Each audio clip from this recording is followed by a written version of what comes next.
es ahí precisamente donde se viene la hora.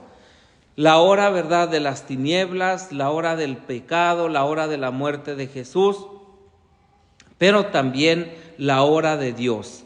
Pareciera que todo termina en un fracaso, pareciera que todo termina en un sinsentido, pareciera que todo alrededor es signo de muerte, y sin embargo de este acontecimiento brota verdaderamente la vida.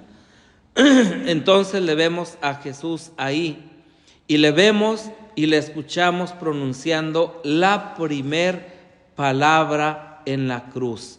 Jesús muere pidiendo perdón, y muere pidiendo perdón por sus verdugos, pidiendo perdón por aquellos que le han llevado hasta la cruz, pidiendo perdón por aquel que le ha entregado y pidiendo perdón en general por la humanidad. Padre, perdónalos porque no saben lo que hacen. Lucas 23:34. Padre, perdónalos porque no saben lo que hacen. Acaban de levantar en alto a Jesucristo clavado en la cruz.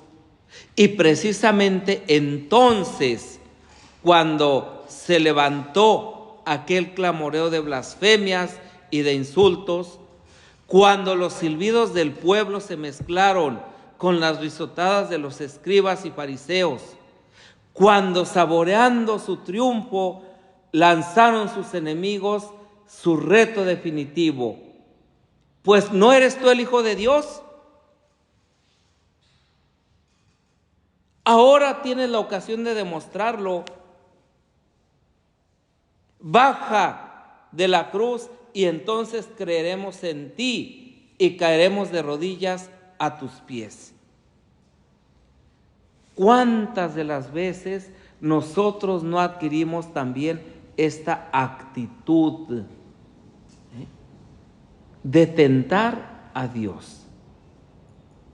Si de verdad existes, si de verdad eres Dios, si de verdad me escuchas, haz esto. Y retamos a Dios. Y queremos imponerle nuestra voluntad a Dios. Seguramente que aquella multitud dirigiéndose a la chusma añadirían, sin duda: ven cómo teníamos razón, este es un impostor, este es un mentiroso. No es verdad que es el Mesías, no es verdad que es el Hijo de Dios. Tenemos razón al crucificarlo por blasfemia, porque se ha dicho Hijo de Dios, porque se ha comparado con Dios, diciendo que es como Dios, que es santo.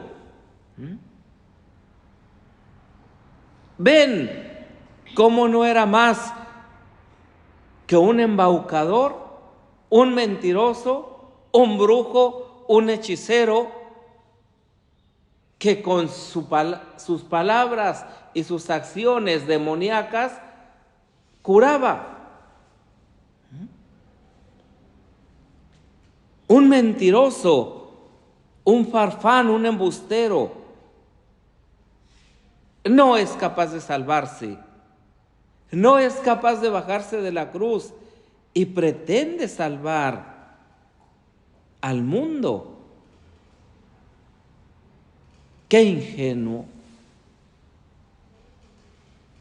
Este es nuestro Dios.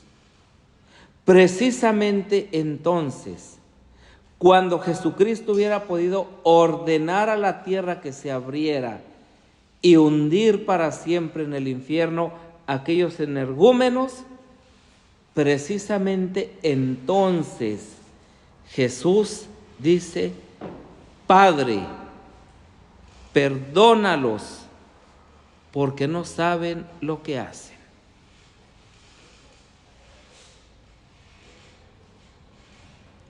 Así leemos en el Evangelio de Lucas. El único que recoge esta primera palabra de Cristo en la cruz. Jesús dijo en aquel momento: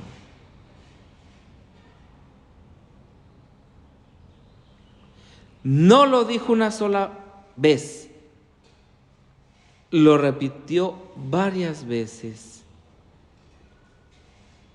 Padre.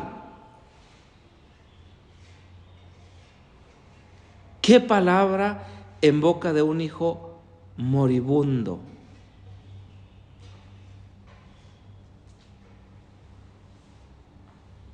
¿Qué significado tiene esta palabra para Jesús y para nosotros? ¿En qué momento nosotros recurrimos a nuestro Padre Dios?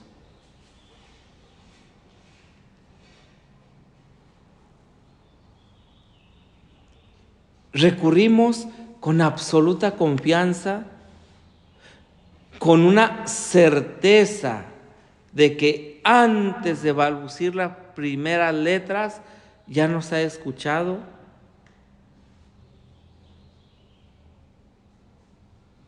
Cuando pasamos por un momento álgido en nuestra vida, ¿qué sentido cobra esta palabra, Padre? Que no es una palabra común, que es una palabra incomparable. El Papa Francisco, escribiendo a los jóvenes en su carta apostólica Christus Vivit, ¿sí?, él dice: Dios es su Padre, no es como su Padre. Su Padre, ¿verdad?, en la tierra pudo ser un borracho, un ladrón, un mentiroso, un flojo, o pudo haber sido una persona ejemplar, pudo haber sido un dechado de virtudes, pudo haber sido un hombre responsable. Dios no es como su Padre, es su Padre con mayúsculas. Entonces, cuando yo digo Padre, ¿qué significado tiene para mí esta palabra? ¿Qué es lo que hace? Y esta es una pregunta importante. ¿Qué es lo que hace que yo me identifique como hijo?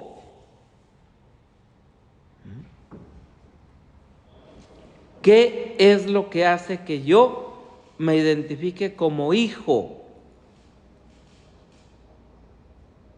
para poder llamar Padre a Dios?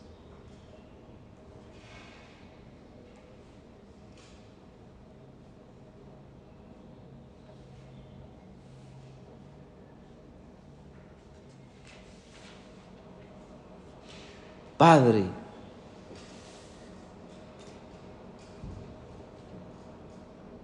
En el momento más supremo de la entrega de Jesús, en el momento más doloroso,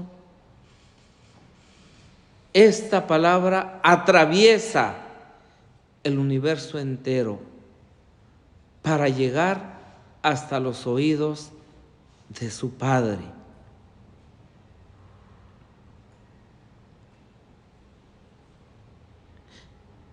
¿Qué significaría esto para los que estaban allá siendo crucificados con Él? Para los ladrones y para los que escuchaban. ¿Cómo se clavó en el alma de aquellas personas esta palabra? Que no es una palabra vacía de sentido.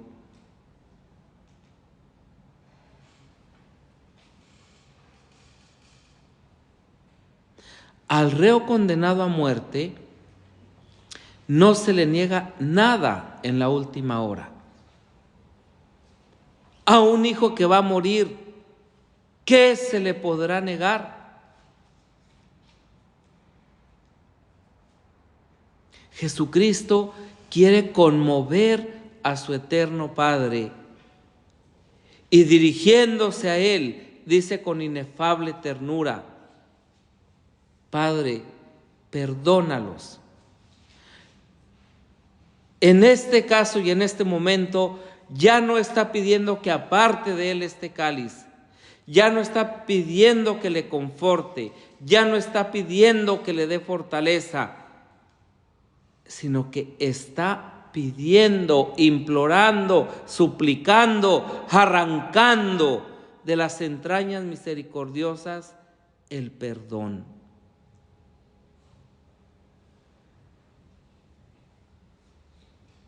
Jesucristo les reconoce culpables y por eso es el primero en interceder por ellos.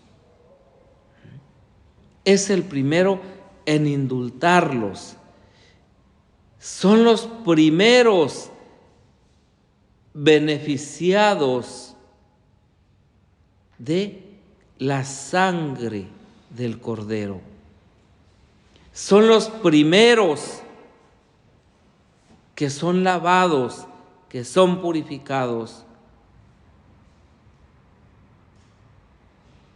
El mundo no conocía el perdón. Sé implacable contra tus enemigos. Y es lo que la sociedad en la actualidad está promoviendo. No te dejes. Busca los mejores puestos. Sé el único, sé el mejor. No importa cuántas cabezas tengan que caer. Defiende tu honor. Defiende tu fama. Brilla, aunque tengas que opacar a medio mundo.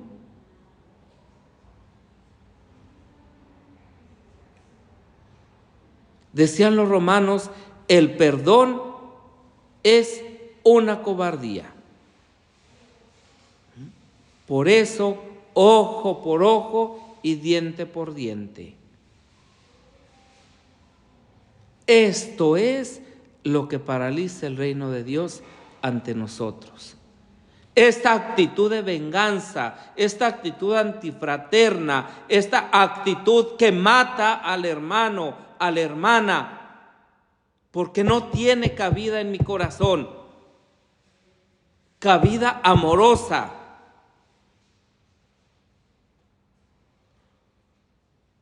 Jesús nos está enseñando que el perdón es de gigantes, es de valientes, es de personas que se conocen y se aman a sí mismas.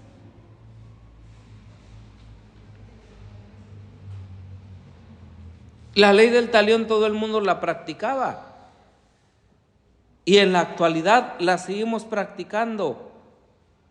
Por muy religiosas, por muy religiosos que seamos. Pregúntate, mira tu vida. ¿Cuántas veces has sido capaz de recibir la ofensa, el desdén de un hermano, de una hermana, y has contestado con amor, con misericordia, con perdón? ¿Cuántas veces aquel hermano, aquella hermana que te ha ofendido se ha alejado de ti solamente viendo la misericordia en tu vida para con ella? ¿Cuántas veces has sido capaz de irradiar el amor de Dios para con quien te ofende?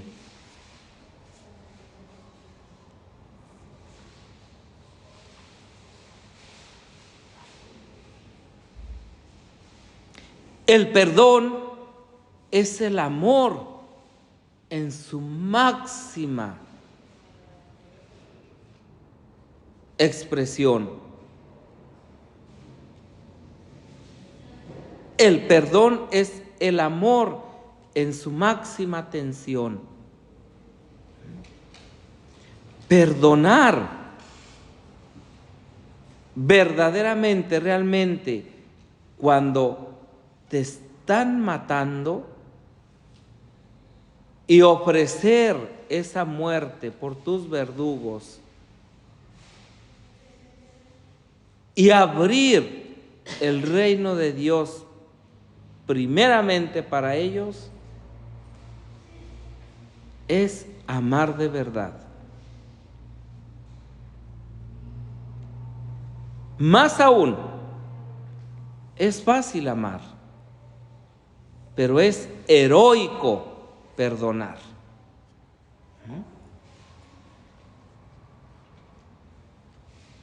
Porque si yo solo amo a los que me hacen el bien, ¿qué de bueno hago? ¿Qué recompensa merezco? Es fácil amar, pero es heroico perdonar.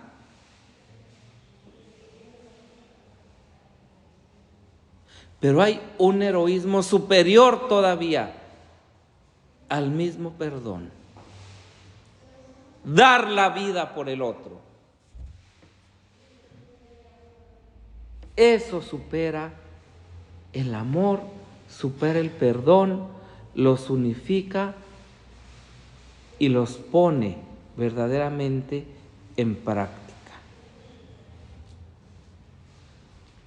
Dar la vida por el otro.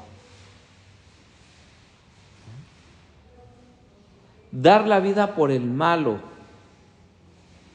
Dar la vida por el que me hace daño.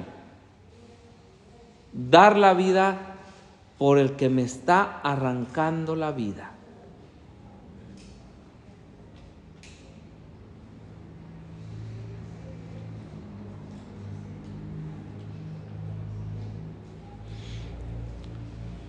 Jesús es la verdad eterna.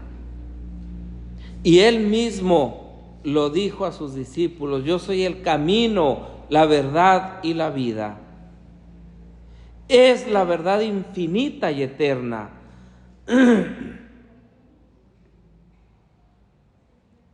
Esto lo podemos creer, pero qué difícil nos resulta entender la magnitud de este amor.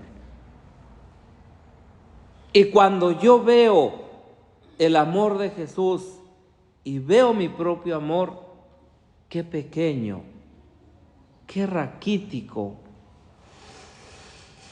qué pobre me descubro. Y es entonces cuando solamente yo puedo amar, cuando solamente yo puedo perdonar, cuando yo solamente puedo dar la vida, porque me he encontrado con un amor que me sustenta. Y ese amor que me sustenta es el amor de Dios.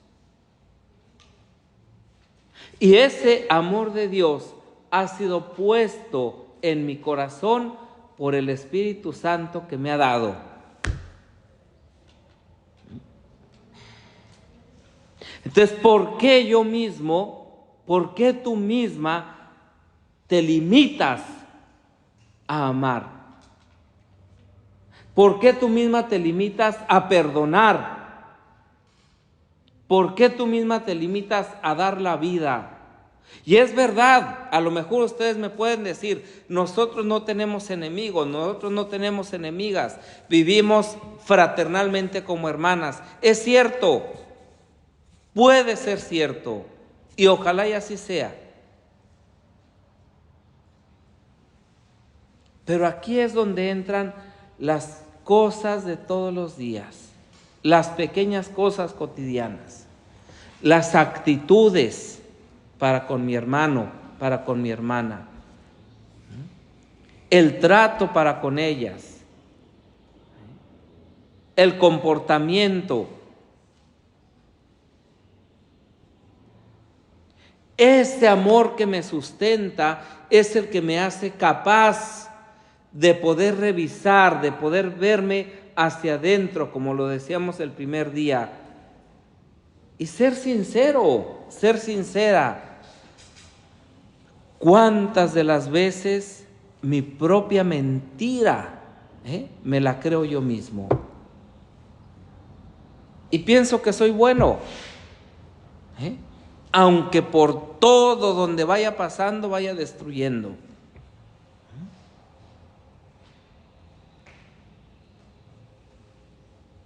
¿Cuánta humildad hemos de tener para entender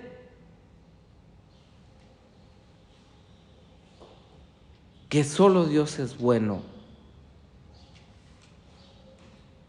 ¿Y cuántas de las veces no nos sucede o no se aplica a nosotros esto de que no saben lo que hacen?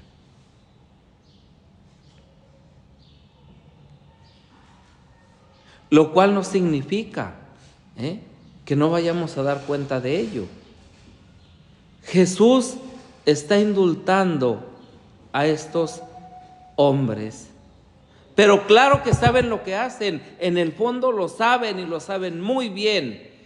¿Que no saben lo que hacen? Pero si aquella mañana, cuando se presentan delante de Juan el Bautista y le bautizó en el río Jordán, se abrieron los cielos, lo veíamos, sobre él apareció el Espíritu Santo, el pueblo entero oyó la voz augusta del Eterno Padre, que decía: este es mi Hijo muy amado, en el que tengo puestas todas mis complacencias, escúchenlo. Que no saben lo que hacen, pero si le han visto caminar sobre el mar como sobre una alfombra azul, que no saben lo que hacen, pero si fueron 5,000 hombres, sin contar las mujeres y los niños, los que alimentó en el desierto con unos pocos panes y peces, que se multiplicaban milagrosamente entre sus manos, que no saben lo que hacen, pero si hasta sus discípulos se estremecieron de espanto cuando se puso de pie en la barca azotada por furiosa tempestad e increpando al viento y a las olas, pronunció una sola palabra: ¡calla! Y al instante el mar alborotado se transformó en un lago tranquilo, suavemente acariciado por la brisa. Que no saben lo que hacen, pero si en todas las aldeas y ciudades de Galilea, de Samaria, de Judea, ha devuelto la vista a los ciegos, el oído a los sordos y el movimiento a los paralíticos, delante de todos, que no saben lo que hacen, pero si en medio de ellos están aquellos 10 leprosos,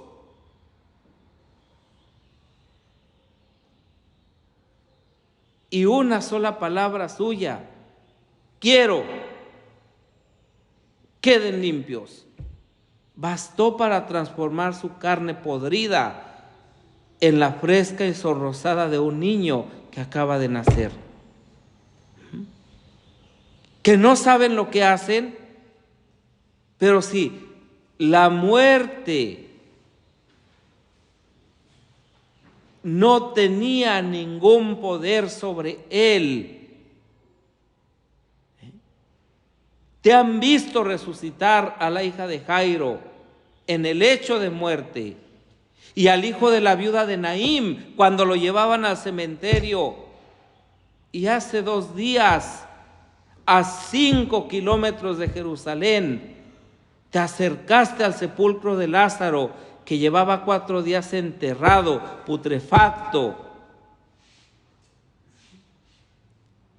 y con tu autoridad le diste la orden soberana: Lázaro, yo te lo mando, sal fuera. Y como un muchacho obediente, cuando se le da una orden, inmediatamente el cadáver corrompido se presenta delante de todos lleno de salud y de vida. Y lo vieron los judíos, y lo vieron igualmente los príncipes de los sacerdotes, de tal manera que pensaron quitar también la vida a Lázaro, porque muchos estaban creyendo en él por haber resucitado de entre los muertos. Jesús, ¿cómo dices ahora que no saben lo que hacen? Señor, eres la suprema verdad.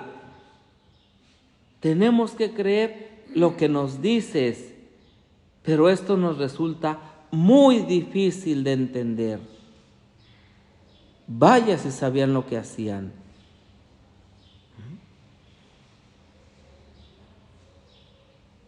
No desconocían quién era Jesús. Sabían o decían conocerle y pensaban que podían tener el dominio sobre él. Porque este era simple y sencillamente un bonachón que pasó por el mundo haciendo el bien.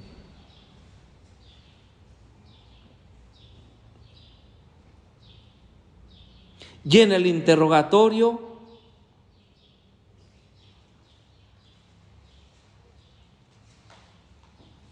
fue capaz de decirle al príncipe de los sacerdotes que él era el Hijo de Dios.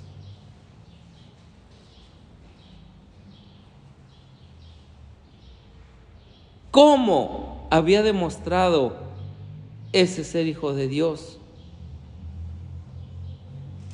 Dando la vida nueva a todos los que entraban en contacto con él. Y hoy, queridas hermanas, ustedes y yo tenemos la misma oportunidad de entrar en contacto con él. Ya no solamente la oportunidad de tocar la orla de su manto, ya no solamente la oportunidad de estar con él, sino la oportunidad suprema de que él entre a nuestra vida, a nuestro ser, a través de los sacramentos, a través de la Eucaristía. ¿Por qué nos cuesta tanto creer en él? ¿Por qué nos cuesta tanto cambiar de vida? ¿Por qué somos tan duros de corazón cuando no le estamos tocando, sino que él entra sacramentalmente dentro de nosotros?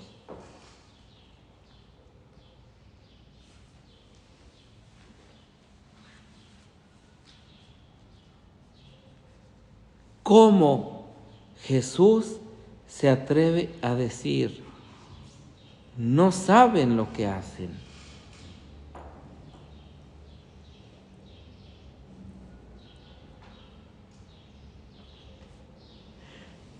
Y sin embargo, seguramente tenía razón.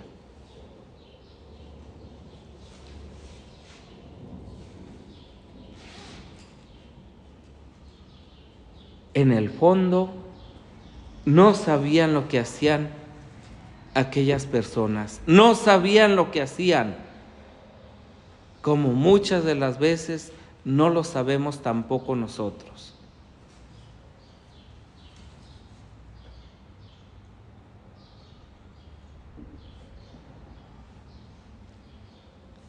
Porque no hemos de perder de vista y hemos de tener siempre en cuenta que para Dios, para Jesús, no hay futuro, ni pretérito, sino un presente siempre actual. Y en esto consiste la gracia de Dios en nuestra vida. Un presente siempre actual. Delante de la cruz nos tuvo presente a cada uno de nosotros, con tanto lujo de detalles, con tanta precisión en los matices, como si no tuviese delante más que a uno solo de nosotros. Decíamos que el amor de Dios es único, es particular, es exclusivo, y la forma de cómo Dios me ama a mí es la única. La forma de cómo Dios ama a cada una, a cada uno es única. No es un amor dividido. No es que cada una, que cada uno participemos de un pedazo del amor de Dios. No. La forma de cómo Dios me ama es única.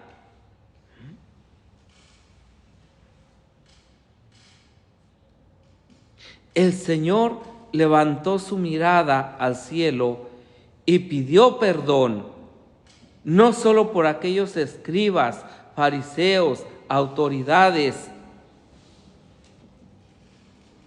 sino por cada uno de nosotros en particular, uno por uno en particular.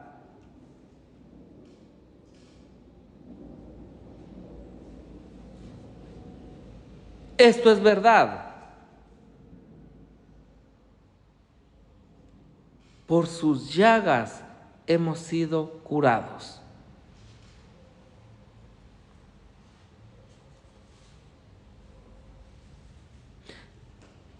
Con su ciencia infinita, Jesucristo, en lo alto de la cruz, nos tuvo presentes a cada una, a cada uno de nosotros en particular.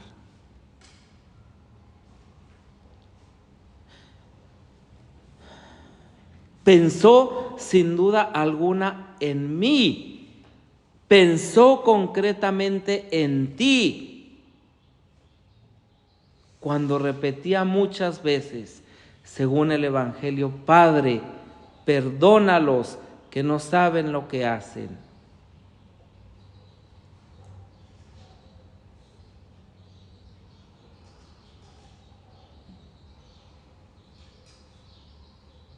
No sabemos lo que hacemos, efectivamente.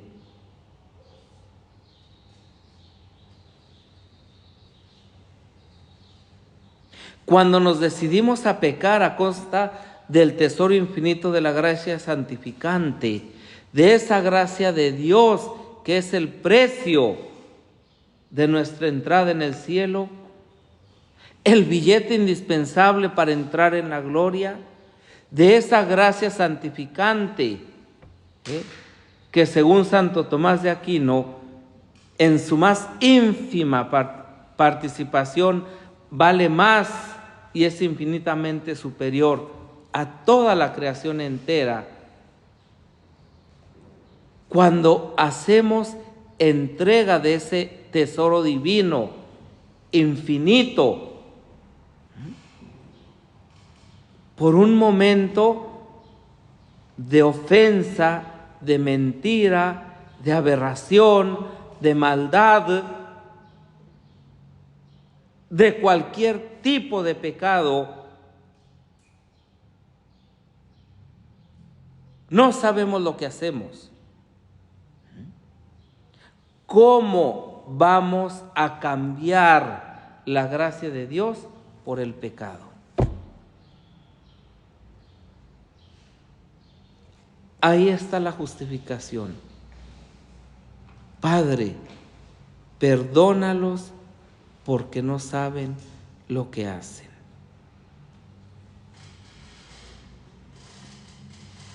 Es momento de que cada una, de que cada uno,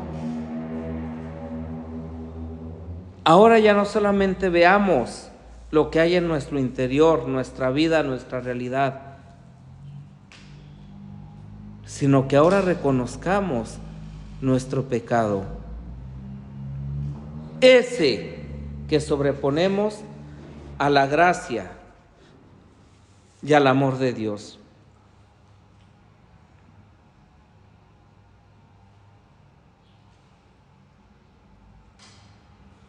Padre, Perdónalos porque no saben lo que hacen. Jesucristo excusa, y esto ya es el colmo del amor y del perdón, signo de la entrega de su vida. Busca una circunstancia atenuante, como hubiera buscado hasta una eximente total si pudiera encontrarla entre sus verdugos. No pudo encontrarla, puesto que pide perdón. Y para el que es del todo inocente, no se pide perdón. Les reconoció culpables, pero ya que no podía encontrar la eximente total, al menos ofrece a su eterno Padre una circunstancia atenuante. No saben lo que hacen. Lección soberana dada por nuestro Señor Jesucristo en lo alto de la cruz. Lección del perdón. Lección dura.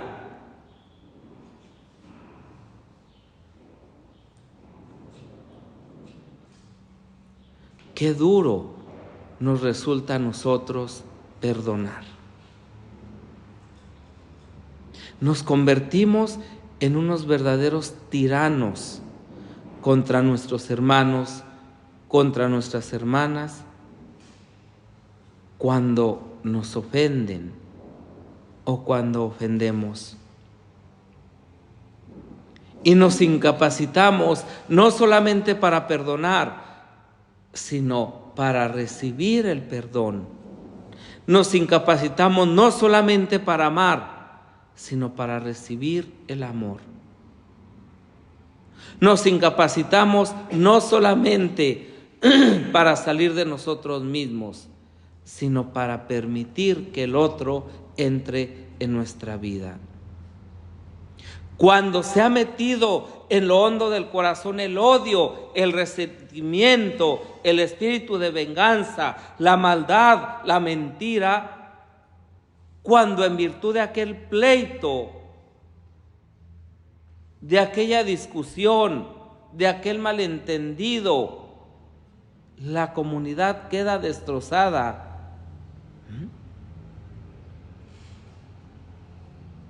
¿Por qué?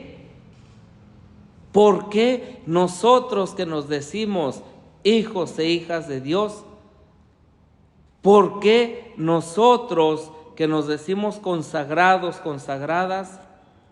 ¿Por qué nosotros que todos los días tenemos todas las herramientas, todos los auxilios necesarios para alcanzar la santidad, por qué actuamos de esta manera?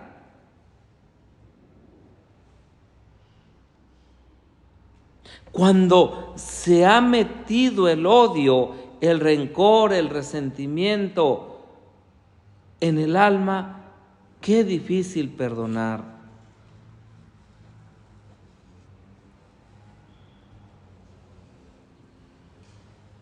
Por eso nuestro Señor Jesucristo nos lo recordó en la cruz.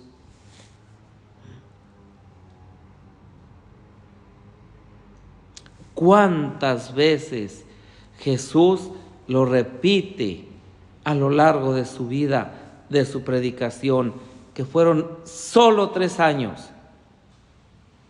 Pero enseña la imperiosa necesidad imprescindible de perdonar si queremos obtener para nosotros el perdón de Dios. Amen a sus enemigos, oren por los que los persiguen y calumnian, devuelvan a todos bien por mal, porque si solo aman a sus amigos, ¿qué recompensa merecen? ¿No hacen eso también los publicanos? Y si solamente saludan a sus hermanos y amigos, ¿qué tiene eso de particular? los mismos paganos lo hacen. Sean perfectos como su Padre Celestial es perfecto.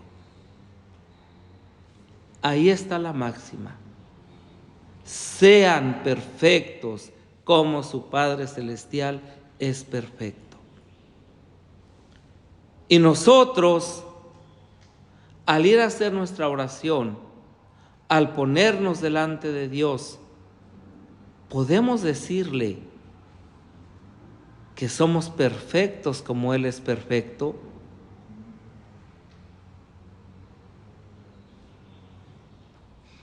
Bienaventurados los misericordiosos, porque ellos alcanzarán misericordia.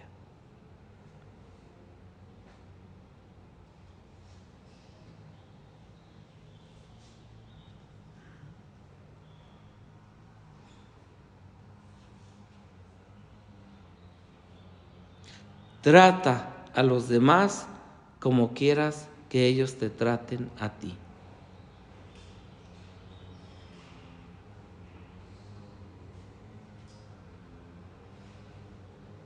Perdónanos nuestras ofensas como nosotros perdonamos a los que nos ofenden.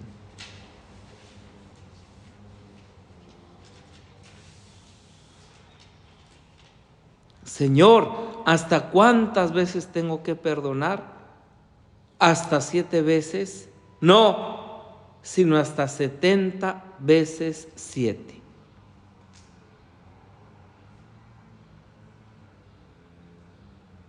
Padre, perdónalos porque no saben lo que hacen. Esta es la doctrina de Jesús, clara, terminante, ineludible. Maravillosa doctrina que el mundo no está acostumbrado a oír.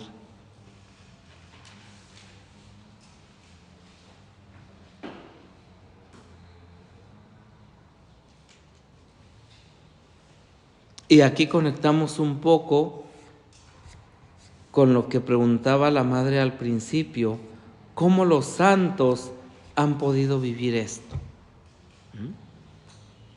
Qué bien la entendieron y qué bien la llevaron a la práctica los grandes discípulos del crucificado. Los discípulos de su tiempo, los discípulos de hoy, que descubren en la cruz el tesoro de la salvación, el tesoro del amor de Dios.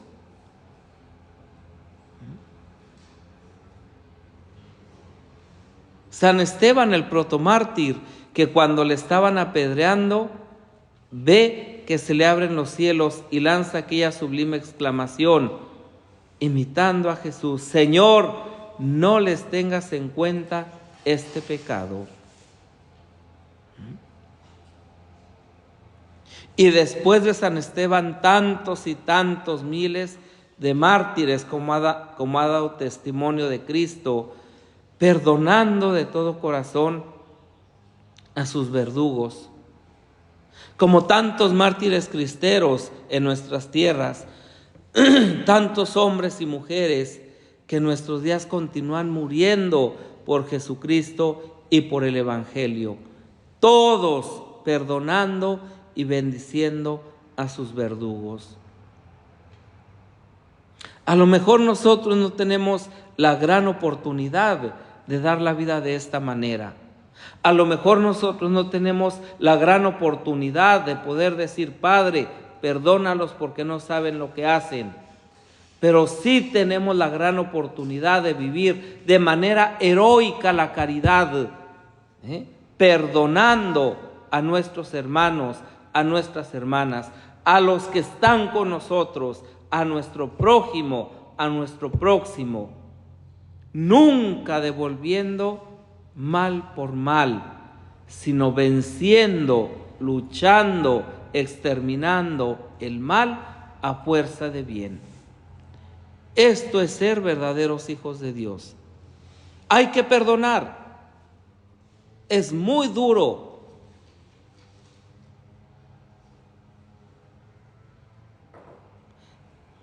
es necesario ponernos delante de Jesús y decirle, como en otros aspectos de nuestra vida: Señor, yo no puedo hacerlo, pero con tu ley inscrita en mi corazón, sí lo puedo lograr.